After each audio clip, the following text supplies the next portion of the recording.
Bueno, bienvenidos. Esto es su podcast Callejón Sin Salida. Julio Cutzal, muchas gracias. Juanca también acompañándonos y Friedel de León. Pues lo que queremos es que usted participe dentro de esta conversación. No es un programa tradicional donde le hablamos a usted allá a su casa, sino que queremos que usted se incorpore dentro de esta conversación. Por eso también vamos a que usted se comunique con nosotros y podemos ir ahí recibiendo también sus mensajes. Vamos a empezar la conversación de hoy. Jóvenes, pues mañana es 14 de enero, se cumple un año del gobierno, de la toma de posesión de Bernardo Arévalo. Y pues ya se ha hablado bastante de Arévalo y de su gobierno. Yo creo que tal vez lo que platiquemos es qué creemos que tal vez fueron lo mejor que pudo hacer, sus fallos y cómo creemos que puede presentar mañana él su informe. Entonces, yo de entradita, pues creo que fue un año que la gente, los votantes tenían mucha expectativa. Sí creo de entrada que Bernardo Arévalo y Semilla han pecado de mucha inexperiencia política, realmente no hicieron una campaña electoral, creo que mucho la fortuna jugó a favor de ellos. Pues hay muchas teorías ahí de que pudo haber habido manipulación, pero eso es tema de otro momento. Pero lo que sí es cierto es que hay muy poca experiencia electoral, muy poca experiencia en la administración pública, de casi todos los funcionarios que puso, y sobre todo del presidente. Yo creo que es alguien que no estaba preparado para gobernar. Había sido un embajador, había ocupado algunas cuestiones, pero nunca en la administración pública. Nunca llevó la presión de ejecutar un presupuesto, de administrar, de las presiones de los sindicatos, y eso que este gobierno, yo diría que tal vez es de los que menos presiones ha tenido durante un año. Entonces yo creo, para arrancar, yo creo que la inexperiencia pesa, pero creo que hay más cosas que sucedieron en el camino que pueden marcar su gestión. Sí, bueno, yo primero quiero agradecer el espacio, Friedel, de todos los seguidores del Callejón Sin Salida de este programa, y creo que estamos iniciándonos y está entrando mucho ahora este programa de podcast que nos da esta facilidad de platicar como amigos, platicar como compañeros, platicar, y no una conversación tan seria, sino una entrevista tan seria, sino tratar de dar nuestros puntos de vista. Yo creo que el tema que estás planteando, que es el primer año de gobierno de Bernardo Arévalo, coincido con muchas cosas, especialmente que creo que ellos no se esperaban ganar estas elecciones, y eso lo que provoca es que no tengan equipo, no tengan gente, no tengan cuadros preparados para asumir, digamos, los principales ministerios y los principales retos que tiene el país. Por eso hemos visto ya un cambio de 3 ministros en el Ministerio de Comunicaciones, y en ese ministerio ejecución ha habido, yo creo que no ejecutaron nada, no hicieron un metro de asfalto. Y yo creo que eso habla muy mal, pues, digamos, en el tema de la ejecutividad del gobierno. Algo que sí creo que está la percepción, y yo creo que sí han cumplido, es en el sentido de que lo que ofrecieron en campaña, que es el tema de la transparencia. Trabajar con transparencia. Yo creo que Bernardo Arévalo y sus cuadros importantes son gente transparente, son gente que yo hasta hoy podría decir que no les veo cara de que ellos estén como en esas movidas que estábamos acostumbrados a ver en gobiernos anteriores. El principal problema que tienen es que todavía dentro de los ministerios, los cuadros medios y algunos cuadros altos todavía son gente de los anteriores gobiernos, principalmente del gobierno de Yamatei. Yo creo que ellos deberían de depurar completamente el gobierno, buscar un año, y realmente han tenido tiempo para buscar. Yo creo que también sí es responsabilidad de ellos. O sea, lo estás planteando un poco como que no defendiéndolos, como defendiéndolo un poco, pero esto también es responsabilidad de ellos, porque ellos pueden remover a cualquier funcionario, pues, de acuerdo a la ley. Podrían hacer esa remoción de los funcionarios que no estén cumpliendo o que tengan malos antecedentes o que estén vinculados a eso. Yo no los estoy defendiendo. Creo que también hay una parte de responsabilidad ahí de parte de la presidencia y de los ministros de no haber hecho ese análisis de la gente que estaba en cada ministerio. No, yo creo que es una total responsabilidad. No, perdón que te lo diga, pero es una total responsabilidad. Es que si a vos hoy te dicen, bueno, usted va a manejar tal empresa, o usted, bueno, hoy se va a hacer cargo de su casa, o sea, usted no puede venir y decir, bueno, sí, pero es que todavía se quedó ahí unas cuestiones que yo no puedo sacar. No, estás a cargo. ¿Estás a cargo o no estás a cargo? ¿No? Entonces, si estás a cargo, sí. Entonces, ¿qué es lo que veo yo ahí? Regreso a la falta de preparación. Pero antes de que regreses, yo quiero apuntar, porque en realidad eso de que yo esté como defendiendo el gobierno, no lo dije yo, lo dijo Juan Carlos. Mis palabras no han sido esas. Si me dejan concluir, quiero decirles que sí, ha pasado un año. Yo les venía diciendo que ha pasado un año y creo que ha sido entera responsabilidad del gobierno de sacar a esa gente, limpiar los cuadros, todo. ¿Pero con qué gente? Si no tienen. Pero en un año ellos han tenido la capacidad de escoger buenos cuadros. Yo no creo que en Guatemala no existan. Yo creo que Guatemala tiene buenos profesionales que pueden precisamente estar en esos cuadros. Han tenido este año precisamente para hacer perdón que te interrumpa. Y solo te quiero decir una cosa más, porque hay una cuestión que yo lo he vivido en algunos ministerios. Hay contratos hechos y firmados por un año que también te pueden generar problemas a la hora de sacar a alguien a medio contrato. Pero ahorita, este año, es el momento que ellos deben hacer una limpieza total, y si dentro de esos cuadros que hay actualmente en los ministerios o en todas las entidades de gobierno hay algunos que tengan manchas de corrupción, ese sí ha sido un error grave del presidente, que él debió haber salido y debió desde antes ya haber mostrado esos cuadros y sacarlos. Dos cosas ahí, Julio. Nosotros hemos estado en la administración pública, o sea, aquí en este podcast que estamos haciendo no vamos a disfrazarnos como que somos de sociedad civil, hemos estado en la política y en administración pública. Entonces, eso de decir que no se puede sacar gente cuando inicia un gobierno es mentira. Todos los gobiernos han sacado toda la gente que han querido. Que hay demandas y eso son otros 10 pesos, pero que han sacado cuando se necesita sacar, sacan la gente. Esa es una. Pero lo otro, yo insisto, es que el tema es que, ¿qué gente? Y entonces, perdona que te lo diga, pero agarras el discurso de sociedad civil. En Guatemala hay muchos cuadros preparados para ejercer. No es totalmente cierto. Habrá mucha gente que se preparó tal vez académicamente, que conoce de sociología, de política, de muchas cosas, pero no solo se necesita la preparación, que una carrera de administración pública es relativamente nueva en nuestro país, pero más allá de eso es la experiencia en los cargos de administración pública. Eso, la verdad, no hay tantos. Nosotros hemos estado ahí, sabemos que no hay tantos y que lleva un periodo de aprendizaje. Entonces yo sí creo que vuelvo a caer en esa parte, porque creo que es importante para nosotros que lo hablamos y la gente que nos está oyendo, que realmente la gente que quisiera participar o aportar en un gobierno, que por lo visto no hay muchos, o no se animan porque no han tenido esa experiencia de una participación política, deberían desde ya estar participando en un partido político. Por ejemplo, Semilla surgió del 2015 para el 2024 hay casi 10 años, y crearon un partido político y participaron en una elección. Entonces, tal vez se ha hablado mucho, pero los partidos políticos deben ser esas instituciones donde se van formando estos cuadros para gobernar.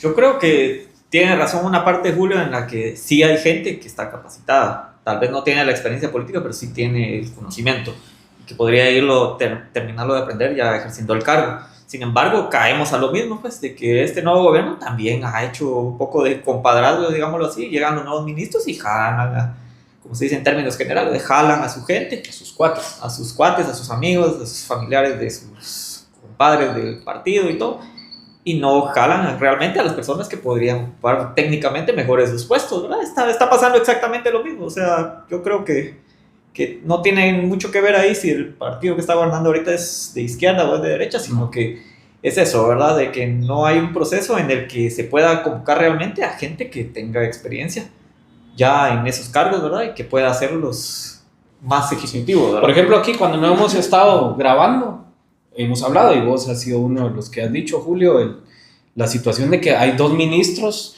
yo no diría los mejores, porque tampoco, o sea, habría que medirlo con resultados, pero hay 2 ministros que se salvan, por así decirlo. Hemos hablado de que es el ministro de Gobernación, Francisco Jiménez, y la ministra de Educación, que se llama Anabela Giraca. Y hemos coincidido en que mucha de la supervivencia de ellos, que no es grandes resultados, es porque ellos han estado en la administración pública o han estado dentro de los procesos políticos. Creo que eso sí hace esa diferencia y digamos que constataría un poco esa hipótesis. Sí, yo creo que tal vez no hay una gran cantidad de gente que tenga mucha experiencia, digamos, mucho conocimiento, pero sí los hay, digamos. sí hay gente capacitada, quizás no con la experiencia, sin embargo el mismo gobierno tiene la fórmula, hablando precisamente del ministro de Gobernación, él sabía la capacidad, la experiencia que tenía el ministro de Gobernación, que estuvo como ministro en el gobierno de la UNI, y entonces puede hacer como uso de ese recurso humano, que es alguien preparado, técnico y creo que con mucho conocimiento, que hay otra cuestión importante, que ha logrado comunicar bien lo que está haciendo. No sé si ha hecho grandes cosas, como había que medirlo más técnicamente, pero ha logrado ese proceso de comunicación.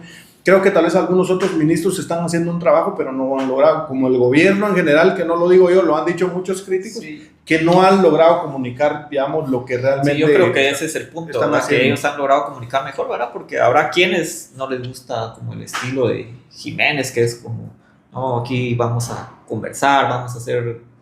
Y no es un estilo como se está manejando ahora en otras latitudes, como en El Salvador, por ejemplo, que es más agresivo, más agresivo, más carácter, más tajante, ¿verdad? Un poco tostón, decimos. Ajá, exacto. En cambio, este ministro yo lo veo así, es el estilo de la izquierda también un poco, ¿verdad? De que es un poco con el diálogo, un poco no ir tanto con el uso de la fuerza, ¿verdad? Minimizar el uso de la fuerza. Entonces, eso sería ya, digamos, en cuestión de gustos, pero, digamos, lo que estás diciendo es cierto, ¿verdad? De que quizás lo que le ha favorecido es que ha comunicado mejor las acciones que ha hecho, ¿verdad? Que si esas le agradan a uno, ya esa es otra discusión, ¿verdad?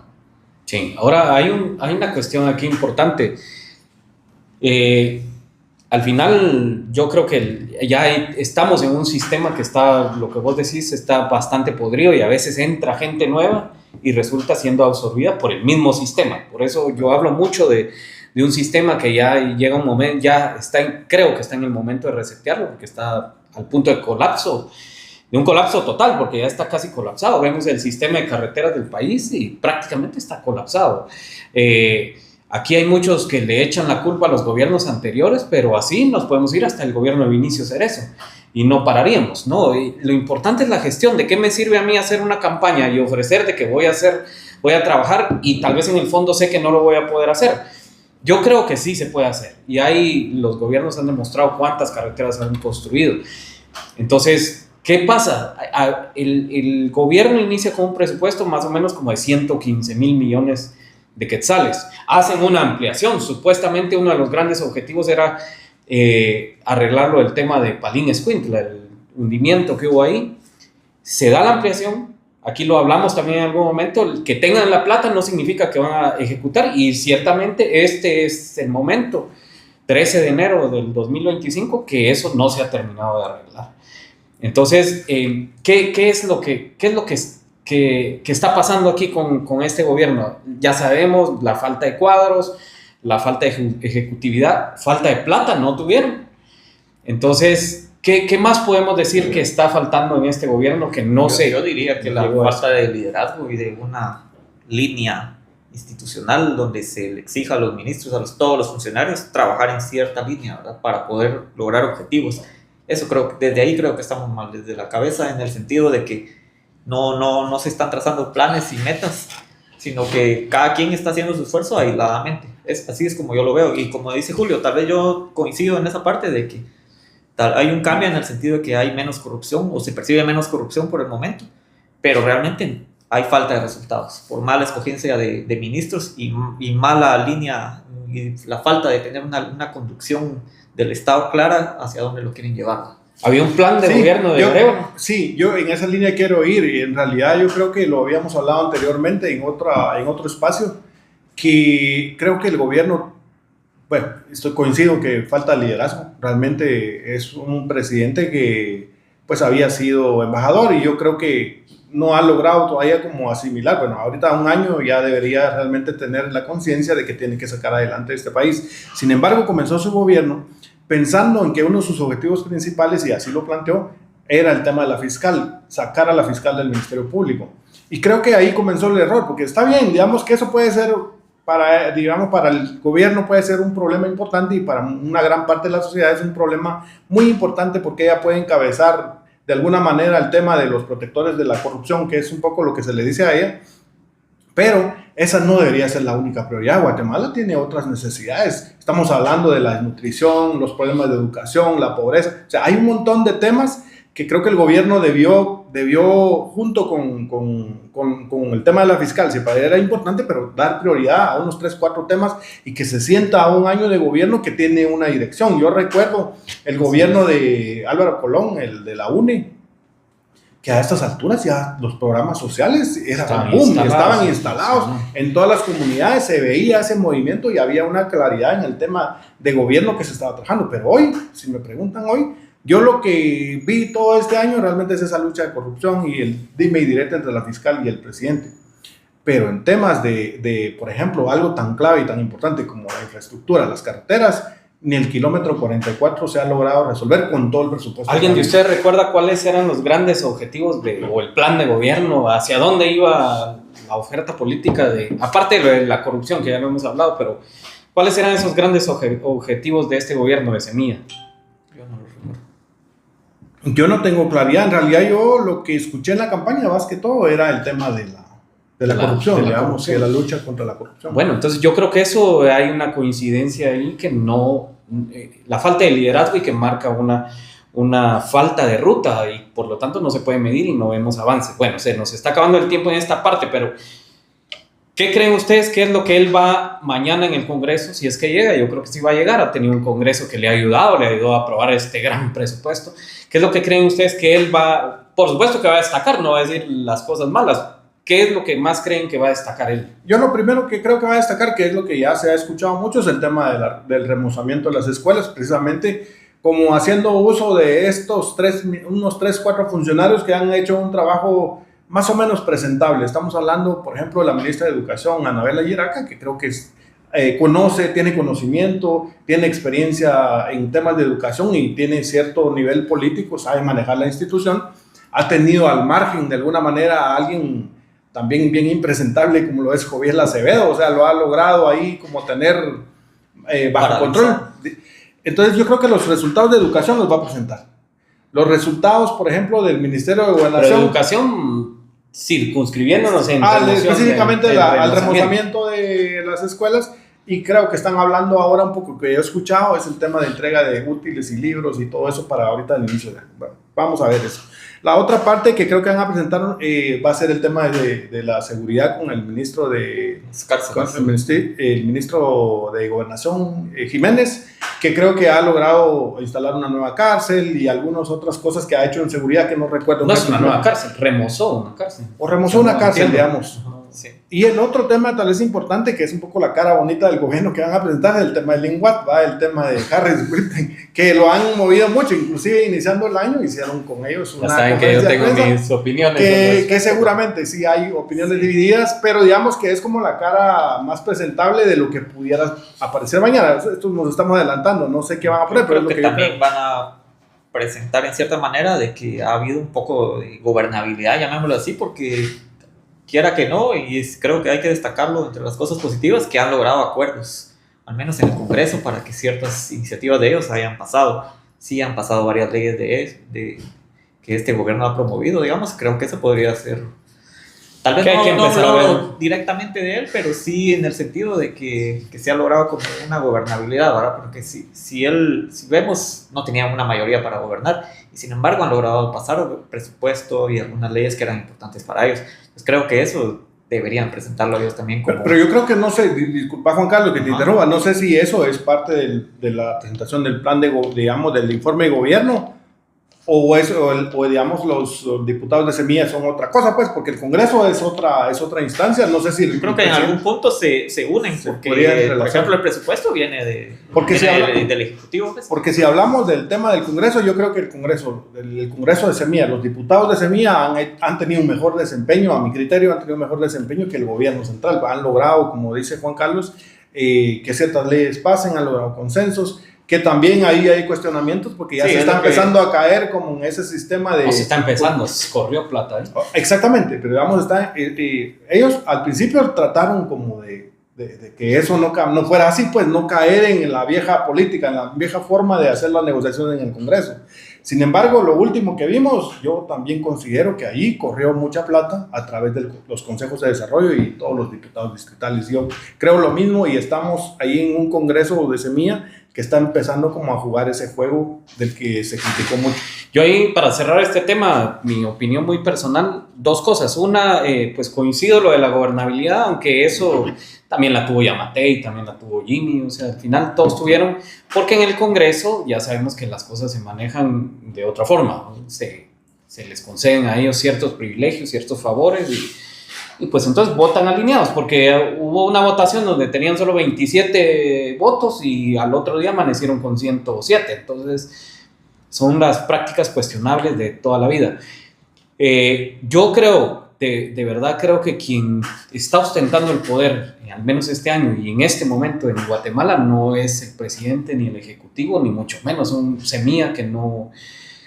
Realmente han tratado de ser como el eslabón para lograr algunas cosas en el Congreso, pero realmente lo que hay en el Congreso no es ni siquiera una alianza con el Ejecutivo. El Congreso han definido ellos cómo manejar el poder y creo que la gobernabilidad ellos la definieron.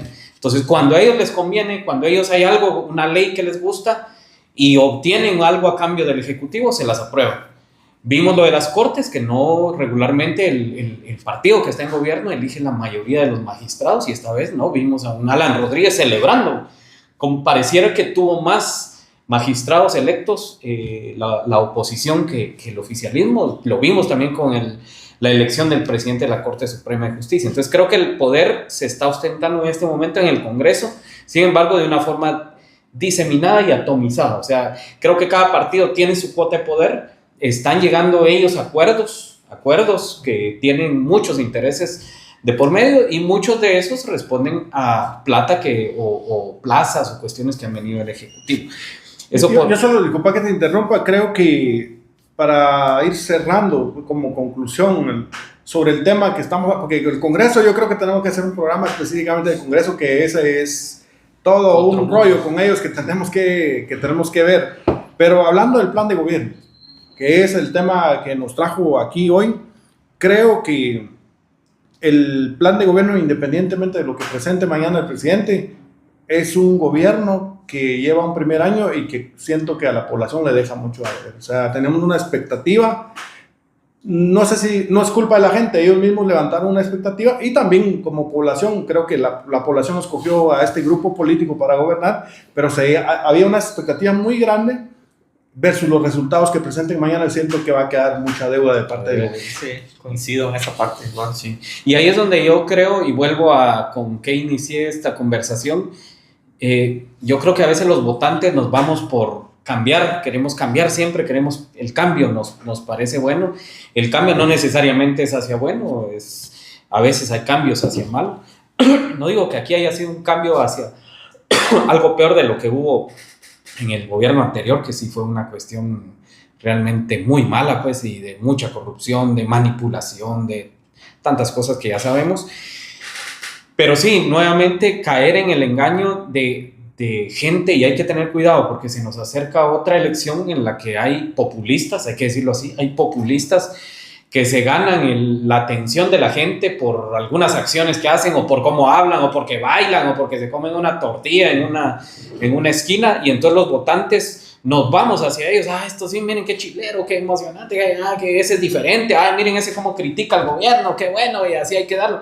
Cuando llegan al poder, vemos que es un desastre precisamente porque no tenían ni preparación, ni habían tenido esa formación política que ayuda a buscar esos consensos de una forma positiva y de una forma transparente, ¿no? Porque realmente cuando ustedes dicen, vos decís, por ejemplo, transparencia, ¿qué transparencia si sabemos que hubo plata de por medio para aprobar un presupuesto totalmente desfinanciado y que creció, según la cuenta que vos hiciste la vez pasada, un 35%?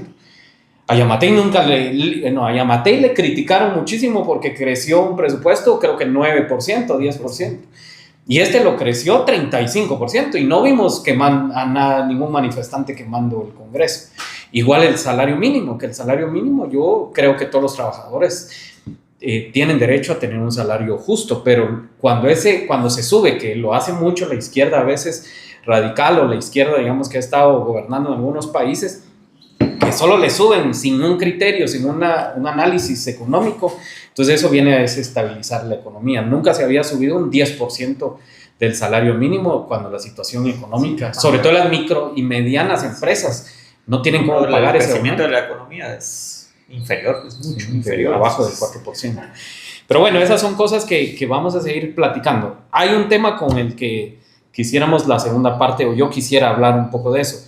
Dentro de 7 días asume el nuevo presidente, no nuevo, pues ya está más viejo que Estados Unidos se ha quedado con pura senilidad gobernando, pero bueno, llega Donald Trump de nuevo, regresa Donald Trump al poder y parece que viene con, no sé si nuevas luces o nuevas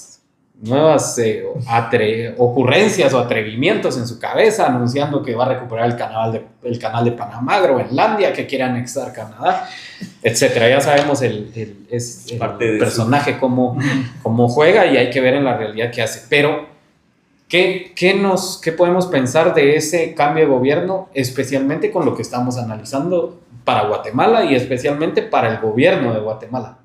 Yo creo que regresa un Donald Trump, como dijiste, con nuevas ideas, o quizás con viejas ideas que no logró concretizar en su primera administración, pero ojo, ahora regresa más poderoso.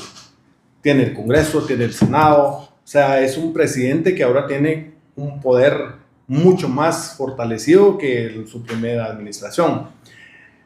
Él es una caja de sorpresas porque, y como algunos analistas dicen, a él no hay que interpretar lo que dice, sino que hay que como realmente tener una lectura, un trasfondo ahí, siempre hay que leerle entre líneas, ¿verdad?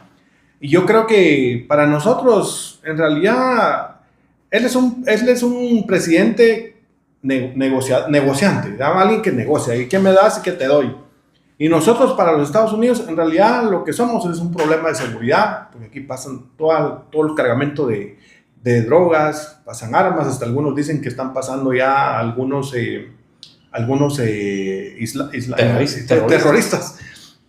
Entonces, yo creo que nosotros nos va a poner mucho ojo en el tema de seguridad. También nos va a castigar si nosotros no hacemos nada. Ya está tirando sus amenazas, y yo creo que muchas de esas puede ser que es que como les digo, él realmente es una caja de sorpresas, porque también en su gobierno, a diferencia del gobierno demócrata, él fue el que expulsó menos migrantes para nuestro país. Yo creo que él los trató de... Esa es la parte que hay que entender de él, que él discursivamente tira cosas así que... El muro que nunca se cumplió. Ajá, cosas polémicas y que llaman la atención y todo eso. Pero yo creo que en esta ocasión él va... Algo parecido a lo que estamos hablando que está pasando aquí. En el gobierno anterior de él no copó todos los cargos importantes, sino que hubo mucha gente demócrata que siguió en los puestos. Y él se dio cuenta de ese error hasta ya de último. Y ahora creo que él ya aprendió de esa situación. Y ahora viene más recargado, trae mejores cuadros, creo yo. Marco Rubio, que era su rival, lo puso en un cargo clave. Y creo que ahora no va a dejar que queden funcionarios demócratas en los cargos medios. Creo que ahora sí va a copar todo el gobierno. Y creo que tal vez no se ha mencionado, pero tal vez lo que sí pueda tener un efecto fuerte para Guatemala pueda ser el tema de las remesas. Si la política realmente de migración ¿cómo se diría? La pone muy fuerte, digamos, puede ser un tema que sí nos pueda afectar a nosotros, porque nosotros dependemos grandemente de las remesas. Creo que ese tema sí nos debería preocupar más que otro tipo de cosas de las que él habla, ¿verdad? Porque ahí sí, si nosotros nos afectan el tema de las remesas, que es el 20% de nuestro PIB, creo que Guatemala sí nos veríamos afectados. Ahora, en cuanto al gobierno, creo que sí, también la va a tener un poco cuesta arriba, porque obviamente este gobierno que tenemos ahorita en Guatemala, pues no es de la misma ideología que Trump, y sabemos que Trump ahora sí va a marcar una distancia grande con estos gobiernos más a la izquierda. Sí, yo creo que hay que entenderla en la geopolítica y un poco más a trasfondo, como han dicho algunos analistas, y sobre todo estratégicamente. Yo veo a nivel global, no de Guatemala, sino a nivel global, veo un gobierno de Estados Unidos, no Estados Unidos en general, pero sí un gobierno de Estados Unidos, una gestión del país debilitada. Yo veo la imagen de Estados Unidos bastante debilitada a nivel internacional, Creo que las intervenciones que hubo, no solo este gobierno demócrata, sino también en el anterior Trump, fracasaron muchas de ellas. Inclusive él mismo amenazó con esa su forma que tiene de sacar a Maduro y nunca sucedió. Hubo un intento, recuerdan ustedes, un intento de golpe, como que les dijeron a algunos militares en Caracas que se montaran y luego donde iban a poner Guaidó, creo yo, y luego no pasó nada y los metieron presos a los cuates. Entonces Trump tuvo fracasos en la política internacional y Biden, no digamos, una política internacional no solo fallida, sino que hay que decirlo aquí, que me perdonen, pero yo ahí veo fallas de estrategia en la política internacional de Estados Unidos, pero yo creo que fue nefasta, o sea, y ha causado gran conmoción en el mundo. De verdad, aquí hemos tenido cuestiones encontradas con la cuestión de Putin y la guerra de Ucrania, pero la intervención de Estados Unidos ni siquiera fue contundente en entrar a contrarrestar a Putin, sino que ha sido tibia, aguada. A veces sí, te autorizo a lanzar bombas, pero no, te doy la ayuda por debajo de agua. Y realmente lo que ocasionaron fue un gran conflicto que nos ha dañado a todo el mundo en el tema económico. Vemos lo de Israel y la cuestión en Gaza y en Medio Oriente, que ciertamente un ataque terrorista que es imperdonable hacia Israel y la gente que fue muerta por estos grupos extremistas, pero también la reacción de Israel con todo el apadrinamiento, no solo de Estados Unidos, sino de países de Europa, ha sido una cuestión terrible para el mundo. De verdad, yo creo que las generaciones que ven esos cuadros es triste y lamentable. Entonces esto creo que ha dañado mucho la imagen de Estados Unidos y la ha debilitado, mientras vemos a un China fortaleciéndose, sobre todo en el tema económico, en temas de tecnología. Vemos un Japón siempre fuerte, vemos a países emergentes como India, inclusive Brasil, intentando hacer un nuevo bloque. Bueno, lo de que China bien económicamente, sí tengo yo mis reservas. Yo creo que disfrazan bien su situación actual, pero todo el mundo sabe que China tiene una gran burbuja en este momento que se ha creado por la construcción de megaciudades que no están habitadas, y hay un tema ahí detrás que no se está haciendo público, y además China es un vendedor, ese es su tema. Pero es el mayor acreedor de Estados Unidos. Pero ¿cuál es su tema? ¿Quién es su mayor mercado? Es Estados Unidos. Entonces es una situación... Sí, por eso. No se puede decir que ellos como que están liderando el mundo de forma económica, porque no es cierto. Los BRICS no han funcionado, el comercio se sigue haciendo en dólares. O sea, eso es un discurso que han vendido bastante bien, podríamos decirlo, incluso aquí en América Latina, de que los BRICS es fuerte y todo, y no es cierto. La economía sigue moviéndose en dólares, sigue moviéndose a través de los bancos de Estados Unidos. La mayoría de productos sí son chinos en el mundo. Sí, eso dice mucho.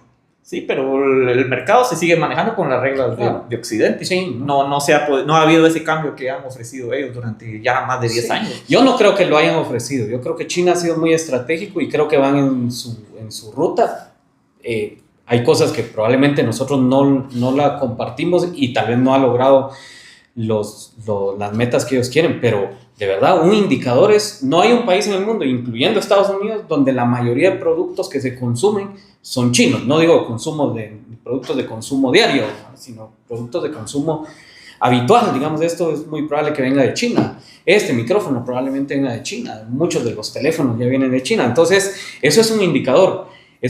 Otro indicador es que otra de las la gran economía del mundo, que los números sí nos dicen, vámonos a números, sí, la segunda economía del mundo en este momento es China y la primera es Estados Unidos. Pero que China sea el mayor acreedor de Estados Unidos, eso sí tiene mucho que ver. ¿Por qué digo esto? Porque yo creo que la estrategia que está usando Trump es una estrategia que se conoce como, digamos, en tiempos de guerra, que es de donde surge la estrategia, que es, digamos, Sun Tzu lo decía, el ruido del oponente. Entonces Sun Tzu en un capítulo, Sun Tzu es, para los que no lo han leído y si quieren búsquenlo, es un libro barato y es la base de la estrategia en todos.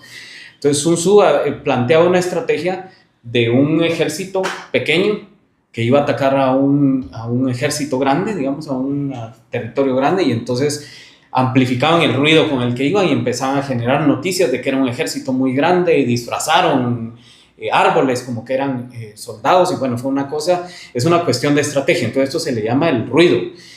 yo creo que Trump, esa es su estrategia. Él sabe que hay debilitamiento en la imagen de Estados Unidos. La economía pues sigue siendo fuerte, aunque sabemos que este gobierno demócrata metió mucho asistencialismo y decreció bastante la productividad en Estados Unidos, cosa que nos ayudó mucho en Guatemala, por cierto. Eso incrementó mucho las remesas. Pero entonces yo creo que lo que Trump está haciendo es asustar. Los chapines le llamamos con el petate del muerto. Voy a hacer esto, voy a hacer lo otro, voy a hacer acá, Y entonces eso creo que distrae un poco de la verdadera estrategia que quiere hacer Estados Unidos. Yo veo muy peligroso el tema de cuando él habla, pero otra vez creo que es un ruido para llegar en una situación de negociación un poco más cómoda para ellos. Sí. Pero, por ejemplo, ellos poner aranceles demasiado grandes a China es una cuestión que les rebota económicamente, porque la mayoría de productos que ellos están consumiendo, digamos, sobre todo en la parte de consumo, tiene un nombre eso, no recuerdo ahorita, pero que no es comida, pero sí, por ejemplo, las cosas que usamos o que usan en Estados Unidos a diario, viene de China. ¿Qué va a pasar con eso? Bueno, ciertamente ellos tienen una productividad grande en cuanto a economía, alimentos, Estados Unidos, un poco de maquinaria y cosas así, pero cuando mucho de lo que se usa y se consume viene de China y le subo aranceles, automáticamente repercuten en los costos. Entonces eso puede ser un boomerang interno para Donald Trump. Yo creo que está asustando para llegar a una negociación, lo asusta, pero a la vez le invita a su toma de posesión al presidente chino. Yo quisiera tal vez agregar algo ahí, independientemente de esta guerra de titanes, de estos gigantes China, Estados Unidos que se están dando, y ellos tienen una guerra a nivel mundial, pues, de buscar alianzas. Inclusive tenemos países vecinos que ya algunos estén en negociaciones con China. Creo que nosotros, por el país que somos y lo que dependemos, nuestro principal mercado son los Estados Unidos. De alguna manera nosotros tenemos que ir viendo cómo negociar con el nuevo presidente para que nuestros intereses, como lo decía Juan Carlos, el tema de los migrantes, que es una gran tragedia para el país, de que tenemos tanta gente allá porque aquí no hay oportunidades. Producto de importación. Es nuestro principal producto de exportación. Exacto, exportación son los migrantes. O sea, y es una tragedia que eso solo demuestra que aquí no ha funcionado ni la democracia ni todo este tema, la política que se ha generado, o porque los gobiernos han sido corruptos, no han visto sus intereses, no están preparados y hay una mezcla de cosas ahí. Pero bueno, a lo que voy es que creo que como gobierno, el gobierno la va a tener difícil por lo ideológico, pero también tiene que tener esa capacidad de ver cómo negociar con un nuevo presidente, con su forma de ser, para proteger de alguna manera esos intereses, como el tema de migrantes, y ver cómo nuestro mercado no se puede ver afectado, porque sí nos puede repercutir de una Yo a mí eso de verdad no me da ninguna buena espina, ninguna buena esperanza, porque primero ya vimos cómo fue este gobierno este año. Yo comparto un poco lo de la democracia y eso, pero hay países donde la democracia es débil, pero gobernantes que han tenido, y no es que esté de acuerdo con gobernantes con un corte un poco más dictatorial, pero gobernantes que han sabido negociar. Guatemala sí ha tenido una característica frente a Estados Unidos, es la debilidad, o por decirlo en buen español, huevos tibios. ¿Cómo es posible que Honduras y El Salvador tengan un TPS y Guatemala no? Llevamos más de una década con esto y no tenemos la capacidad, aún siendo una mayor economía, aún siendo más colaboradores con Estados Unidos. El Salvador abrió sus puertas a China y mantiene su TPS. Hoy, y lo digo especialmente porque hay una cuestión donde Honduras se le puso ya vimos lo que hizo Sheinbaum, pero México siempre ha sido así, pues brincón, el otro tipo le quiere cambiar el nombre al Golfo de México y la cuata sale diciendo, entonces cambiémosle el nombre a los estados de Estados Unidos que siempre fueron mexicanos. Creo que vemos y aquí muchos hablan, yo creo que tenemos mucho eso, y lo que vos decías de no solo este gobierno, sino muy de la democracia. Yo creo que necesitamos también ya un presidente, perdón que lo diga, pero con más huevos, hombre. Con más huevos, no importa el corte ideológico, si tiene o no tiene. Ojalá tampoco que sea un populista ni un tirano, pero sí un tipo con más carácter, con más fuerza y con más... Pero este no lo va a hacer, ya no lo va a hacer, y el gobierno de Trump comienza ahorita el 20, dentro de 8 días. Entonces, ahorita tenemos que acoplarnos a lo que tenemos y analizar lo que tenemos, que lo que tenemos es un presidente que no tiene ese carácter que estás planteando, frente a un presidente que está, ya sabemos aquí cómo está espantando con el petate muerto. Yo no sé, ojalá, de verdad, por eso tal vez mi mayor deseo es que logre. Tenemos una ventaja que nos nombró precisamente este presidente hace unos años en el gobierno de Yamatei, o de Jimmy fue, que nos nombró como un tercer país seguro, digamos, es una cuestión que de alguna manera para él es importante, pues, porque nos manda a los migrantes para acá, que es lo que él quiere hacer, sacarlos a todos y que nosotros nos convirtamos en sus primeras fronteras y que no entren allá los migrantes. Creo que cosas como esas tiene que ir buscando el gobierno para ir tratando de negociar, pero que yo espere de este gobierno que dé un sumatón de mesa y que diga algo como Sheinbaum, o que diga algo como la de Honduras, que la de Honduras realmente no, Xiomara, la presidenta de Honduras, realmente ahí hay muchos otros intereses también que se están mezclando. Sí, pero ella me amenazó que va a cerrar las bases. Sí, yo no veo realmente aquí en nuestro país que eso pueda suceder. ¿Con qué podemos amenazar nosotros? No sé, o sea, y ni veo el carácter, ni... Tal vez sí se puede, sí, pero no lo veo en este presidente, que es el que tenemos y que es el que tiene que pasar 3 años de su mandato con este... Ahora en lo político, la estabilidad política de Arévalo y este gobierno, que sabemos que apoyaron de frente y según se dice estaban en la embajada el día de la elección apoyando a Kamala Harris y fracasa. Y sabemos que, como vos lo dijiste, su tendencia ideológica iba más del lado de los demócratas. Ahora se vienen con un gobierno que es más proclive hacia la derecha, que además tomando decisiones, poniendo a un secretario de Estado, que es el segundo hombre más poderoso en Estados Unidos, Marco Rubio, que incluso fue un interventor directo para que la CICIG abandonara el país. Entonces, ¿cómo ven ustedes? ¿Creen que el presidente está asustado?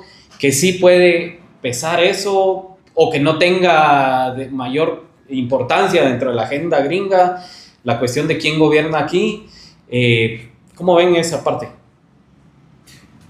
Bueno, yo considero que en realidad tal vez para nosotros no sentimos que Guatemala puede ser una gran parte de la agenda de los gringos, pero creo que nuestro país en el mundo y para los problemas que ellos tienen, nosotros aparecemos como un problema, pero allá muy lejos. Digamos, aquí creo yo que los gringos están más metidos en los problemas como la guerra en Ucrania, están con Rusia, están con China, están con todas estas, y con Venezuela, por ejemplo, de este lado. Yo creo que Venezuela es algo que, y Nicaragua, que es algo que tienen en agenda.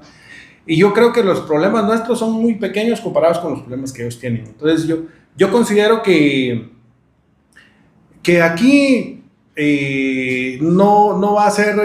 hay un grupo aquí en Guatemala que está como muy con esa esperanza de que aquí va a haber un sumatón de mesa y que se va a sacar a este gobierno como con un golpe de Estado. Entonces yo siento que eso ya el gobierno no va a buscar eso, porque también hay otra situación que nosotros dentro de los países centroamericanos, ya te diste cuenta que Nicaragua está en el otro lado, ya El Salvador está con otro lado, Honduras está en otro lado. Creo que de alguna manera diplomáticamente van a tener que buscar la manera de ver cómo manejarse, porque no podemos pelearnos. Si se pelea todo Centroamérica, y creo que ella puede causar un poco más de miedo con ellos, precisamente por los problemas que eso puede generar, por ser nosotros parte muy cercana de su patio trasero, como nos han dicho siempre, o de sus fronteras. Yo creo que el gobierno, primero, como te digo, va a ver sus problemas principales y posteriormente creo que va a buscar de alguna manera no desestabilizar un gobierno como este, que al final pues ellos promulgan mucho la democracia, y creo que van a tener que trabajar con este gobierno, y yo creo que van a terminar, al menos el gobierno de Arévalo no lo veo con una pelea tan fuerte con este gobierno, y van a terminar su gobierno. Sí, yo también comparto eso. Creo que Guatemala no tiene el suficiente peso como para estar tan fuerte en la agenda de ellos como para pensar en una intervención o en unos movimientos que pudieran generar aquí un cambio de gobierno. No lo creo. Más creo que cuando haya un tema específico que a ellos les interese, pues van a presionar y van a querer que así se haga, ¿verdad? Entonces, si ahí ellos no quieren colaborar, ahí sí ya es otra historia, pues. Pero de lo contrario, creo que no va a haber mayor. Ahora, hay una cuestión ahí. Sí, probablemente no haya una presión, digamos, a que este gobierno pues fracase, digamos. Pero tal vez, pero lo que sí, digamos, puede ser relevante es que este gobierno sí ha contado con el respaldo del gobierno de Estados Unidos, que va a dejar ya en unos días. O sea, sí ha sido su apoyo, sí ha sido su respaldo, al menos digamos, que le da cierta estabilidad. Porque, digamos, una estabilidad propia, no creo que la... Sí, ese es el punto, que con esto no, ellos tampoco se van a meter como a defenderlos y algo así. Y ahí es donde sí pueden aprovechar aquí los grupos contrarios, digamos, que puedan armar un frente que traten de desestabilizar internamente al gobierno. Eso sí puede ser un escenario que sí se pueda dar. Sí. Pero no quiere decir que pierden respaldo. Pero no quiere decir que Estados Unidos vaya a apoyar ese movimiento, ¿verdad? Que es lo que aquí muchos quieren tratar de hacer de ver. De que sí Estados Unidos va a venir y va a empujar un movimiento para eso, no lo creo. Pero sí, los actores locales van a tratar de hacerlo, seguramente. Que lo logren, ya veremos. Pero digamos que eso entra dentro de la normalidad, porque aquí siempre ha sucedido eso. Recuerdo los camisa blanca de la época de, de Colón. Sí, pero esos gobiernos, digamos, hay una cuestión aquí, que esos gobiernos tenían más sustento. Por lo mismo que hablamos en la parte anterior. O sea, un gobierno de Colón que estuvo a punto de caer cuando esto de las camisas blancas y el tema de Rosenberg, pero los cuates tenían una cantidad de alcaldías que vinieron y... O sea, que lo que estás planteando es que... Lo que estoy planteando es que este gobierno, tal vez no caer, pero este gobierno no ha tenido... Digamos que es un poco más débil. Sí, no tiene el sustento propio, digamos. Coincido que sí. Digamos que también ahorita lo que les ayudó este primer año es que todos quieren ir como en la ola del que empieza a gobernar, pero ya en este segundo año que ya se empieza a ver movimientos para las elecciones es donde se pueden resquebrajar esos acuerdos y eso, y se pueden hacer nuevas alianzas, ya sea para desestabilizar y hacer un cambio rápido. Yo creo que eso para otros intereses. Va a ser una amenaza que va a tener el gobierno constantemente, esa amenaza de que sí estos grupos contrarios lo puedan ir desestabilizando. Ojalá termine de jugar pronto el ajedrez. Yo más que creo que otros lo estén desestabilizando, porque por eso yo nunca comparto cuando dicen, o algunos defensores del actual gobierno de Semilla dicen, es que la fiscal no lo deja, es que el problema es que no ha sacado la fiscal. Y yo lo he dicho aquí, ¿cuánto ha impedido realmente la fiscal, por ejemplo, que un ministro de comunicaciones haga carreteras? ¿Ha puesto alguna investigación para decir, bueno, esas licitaciones se paran porque no, ni siquiera hay licitaciones? O sea, es esa cantaleta o esa narrativa que tiene el gobierno y los digamos que apoyan los seguidores mucho de Semilla, que es que el pacto de corruptos no la deja gobernar, pero ¿dónde está ese pacto de corruptos? ¿Dónde está? Realmente yo creo que el principal desestabilizador del gobierno son ellos mismos, y no porque ellos mismos se quieran hacer daño, simplemente es por su falta de capacidad, y creo que ahora ya, digamos, esta luna de miel que tuvieron, nunca había visto una luna de miel de un año, pues que todavía, aunque vimos que las últimas encuestas ya él está con una caída importantísima de nivel de aceptación. Hay que esperar a ver que en enero casi siempre hay encuestas y ver cómo sale. Pero digamos que todavía hay gente que le tiene alguna esperanza. Pero ¿qué es lo que hemos visto hasta ahora? Una falta de ejecutividad. No sé qué cambios va a plantear mañana en el gobierno. Hay un nuevo ministro de Comunicaciones que hay que darle el beneficio a la duda. Pero que sí es claro que se aumentaron el presupuesto de una forma importante o demasiado grande, digamos. Y si no tienen la capacidad de ejecutar, entonces ellos mismos se van a desestabilizar. O sea, se va a ver, por ejemplo, los grandes proyectos, ampliar la carretera la que va al Atlántico, que con Taiwán ha llevado tantos años que llegue hasta el rancho, que es donde llegó. Y no tenemos ni siquiera planes de prefactibilidad, no tenemos el inicio del proceso de cotizaciones, de licitaciones, no se ve nada de eso. Entonces, ¿qué va a pasar con esa cantidad de presupuesto? No se va a ejecutar este año. Y la gente puede hacer que no vea muchos avances. Entonces creo, ahí, digamos, yo es un poco donde veo, no es que ni la oposición los vaya a desestabilizar, la oposición va a aprovechar cualquier resbalón que tenga, o mala ejecución, o incapacidad que tenga. Pero lo que sí es que ellos creo que se han sentido acorpados de un gobierno de Estados Unidos que los sostiene para evitar que regrese, digamos, ese famoso pacto de corruptos. Hoy no sé si van a tener ese respaldo para eso, o si los van a dejar a la libre, o si ellos mismos van a meter presiones en algunas cuestiones que a ellos les interesa, y eso va a hacer que el mismo gobierno empiece a desestabilizarse. Entonces, tenemos un gobierno que no tiene una gran, digamos, respaldo, digamos, popular. Tal vez la gente votó, pero políticamente sabemos que necesitas gente en el Congreso, necesitas gente en las municipalidades, necesitas un ejército fuerte que esté de tu lado. Entonces, esa es la parte que yo veo complicada. No que alguien quiera derrocar este gobierno, pero sí que el mismo presidente, los mismos líderes, con falta de liderazgo y lo que hemos hablado, sientan una presión muy fuerte y entonces ellos mismos puedan empezar a cometer errores o inclusive a no soportar esas presiones, ¿verdad? Pero creo que es algo que veremos. Sí, será un reto, sí. Pero bueno, yo creo que este espacio, esperemos que usted que nos ve que también nos comente, nos envíe cuáles son sus apreciaciones de esto, en qué está de acuerdo, en qué no está de acuerdo, que comente sobre nosotros también. Seguramente hay cosas que le gustaron de lo que dijimos y hay cosas que no está de acuerdo. Esto es Callejón Sin Salida. ¿Y por qué se llama Callejón Sin Salida? Porque aquí vamos a hablar siempre temas de los que cuesta un poco salir y que creo que estamos en una situación en la que pareciera que estamos en un callejón. Y vamos a hacerlo un poquito más corto porque se puede volver Callejón Sin Salida porque hemos hablado mucho. Bueno, muy bien. Gracias pues y nos vemos el próximo lunes. Sí, gracias. Hasta pronto. Pues.